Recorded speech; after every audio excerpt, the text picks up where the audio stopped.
Bill Livingston, Cleveland Plain Dealer columnist. Bill, it was a year ago, Cleveland down 3-1. I had you on, and I asked you how morale was. How's morale this year, down 3-0?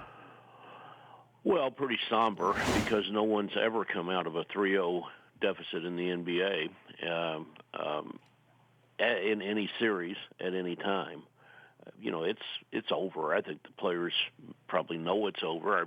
Maybe the old "we don't want them to celebrate in our house" thing will enable them to win a game Friday. But I think the real shot to get back in the series was certainly last night. And I agree entirely with what you were saying, by the way. I think Durant is one of the three best players in the league. There's no question, along with Kawhi Leonard and LeBron.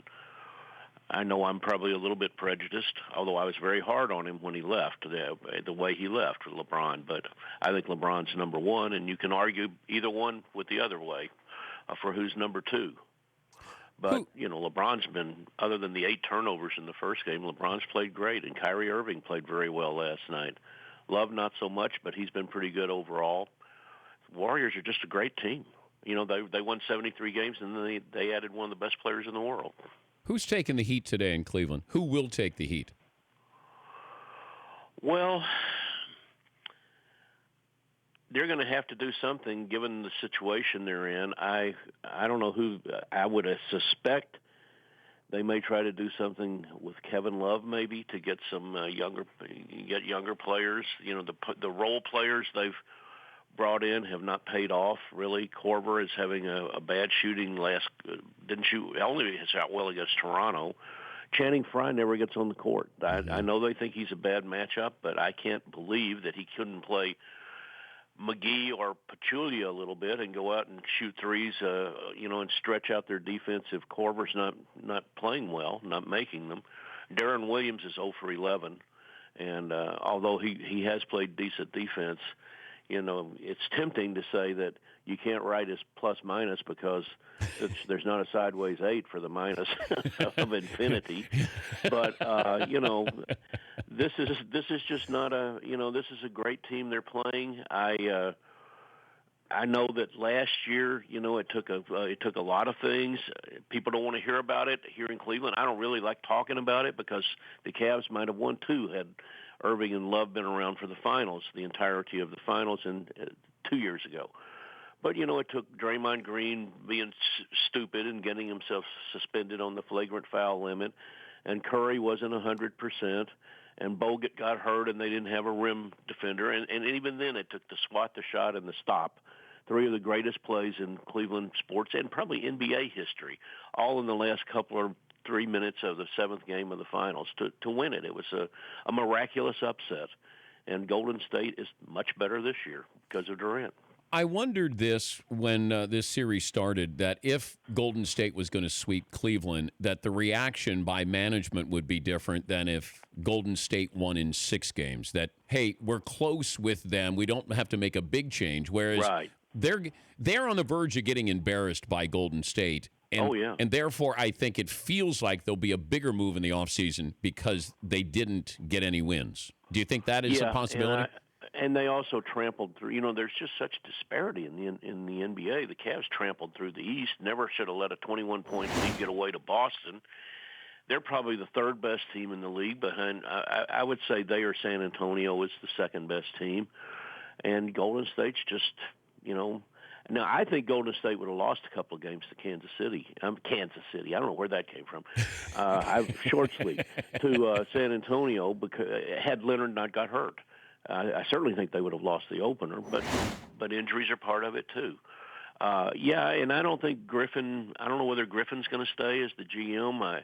Doesn't seem like it. I think he just has to. All he can do is pick up parts like Fry and Korver because of the salary situation, and they really can't build a team because it's all win now before LeBron gets too old. What's worse, getting swept by Golden State or losing in Game 7 to the Cubs? For this year, since the Cavs have already won one, and the Indians now have the all-time schneid of 68 years now that the Cubs have gotten off it, I would think the Indians. You know, Dan, it's hard for outsiders to believe, and I'm not originally from here either, but the biggest story beyond question in Cleveland sports history would be if the Cleveland Browns ever won the Super Bowl. It's still a football town at heart. How many decades away are we from that? When might that happen? I won't be around to write about it. No, Bill, will you do me a favor and write a column? I'll fill in the names of the players on the team if I'm still around, if they win the Super Bowl and you're no longer on this earth. So I would be able to put that column out there for you. Sure. I don't know whether either one of us will be around. We might not. Steal the time capsule on that one, but I can pass it on to my grandchildren to be able to put that column out there. The great What If Cleveland column, yeah. Yes. Hey, have fun on Friday night there, Bill. Oh yeah, it'll be a joyous. I'm sure it will. You know, everybody's lately. All of them have celebrated on the other team's court, so it certainly won't be a surprise if that happens Friday. Okay, here's the question we have: if you're a Golden State fan and you have a chance for history, going 4-0, and you have tickets to Game 5 back home, do you think the true Golden State fan is going to say, "Let's go 4-0, let's make history," or they're greedy, selfish, want to see it in front of them, and you go 5 games? Oh, I think greed drives sports. I was very shocked when it was 20,000 Cub fans for Game 7. And I really can't fault Cleveland people who sold their tickets for what they were going for to desperate Cub fans. Golden State won it 2 years ago. It's not the same thing there, just like it's not going to be that disappointing with the Cavs because they finally gave them a champion. I would think you'd want to, I would think you'd want to see them win it at home. Yeah, but I don't think the players feel that way. Every time you play another game, it's another chance for something to go wrong. But you make history if you sweep. You go 16-0, and you do it in Cleveland.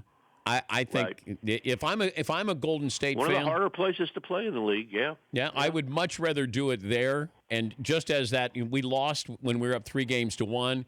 Here you go, LeBron, on your home turf, and we just made history as the greatest. Oh, and there's team. no question, Dan. The way they were so upset about letting that 3-1 get away, and they felt like, I don't think there was really any defense for Green, but because he exceeded the flagrant foul limit, but they feel like that was their championship that they let get away, and they don't only want to beat the Cavaliers, they want to grind the Cavaliers into dust.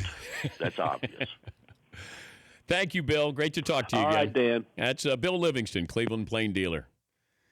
Bill's been around a long time, seen the highs and lows, and really, really low lows there in Cleveland. The Dan Patrick Show, weekday mornings on Audience.